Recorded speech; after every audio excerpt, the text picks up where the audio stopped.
काम करताना महावितरणच्या झालेल्या नुकसानीनंतर त्याचे काम करण्याच्या मोबदल्यात 10,000 रुपये लाचेची मागणी करण्यात आली होती.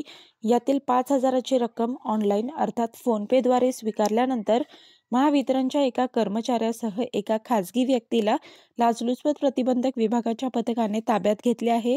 तुळजापूर महावितरण शाखा येथील वरिष्ठ तंत्रज्ञ नितीन शितापे व खासगी व्यक्ती किशोर हंगरगेकर यांनी एका क्रेन चालकाकडून हंगरगा येथील महावितरणच्या 3 इलेक्ट्रिक खांब आणि वायर तुटून नुकसान झाले होते.